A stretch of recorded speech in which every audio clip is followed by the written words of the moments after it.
বৰদিনৰ দিনাই নিজ ফাৰ্ম হাউচত সলমান খানক সৰ্পদৰ্শন বৰদিনৰ নিশাটো চিকিৎসালয়তে কটালে সলমান খানে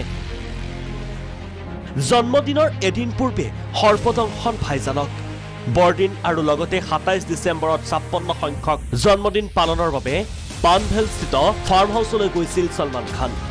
ফাৰ্ম হাউচত নিশা বন্ধুবৰ্গৰ সৈতে আনন্দ উল্লাস কৰাৰ সময়তে হাপে খুটে সলমান ভাইক নিশায়ে নবী মুম্বাইৰ কামুথা অঞ্চলৰ MGM হস্পিটেলত ভৰ্তি হয় সলমান উদ্বিগ্ন হৈছিল সকলো অৱশ্যে কমিও গৈছিল শংকা দংশন কৰা হাপডাল বিষধৰ নাছিল সলমান খানৰ স্বাস্থ্যক লৈ চিন্তাৰ প্ৰয়োজন নাই পুৱাই হস্পিটেলৰ পৰা পুনৰ ফাৰ্ম হাউচলৈ উভতি আহে সলমান খান সল্লু ভাইৰ জন্মদিন উপলক্ষে আয়োজন কৰা প্ৰস্তুতিও হয়তো কিছু ম্লান পৰিল লক্ষণীয় যে প্ৰথম লকডাউনৰ সময়ছোৱাটো ফাৰ্ম হাউচতে খেতি কৰি ব্যস্ত হৈ থকা ভিডিঅ' ভাইৰেল হৈছিল সল্লু ভাইৰ national desk report Prag news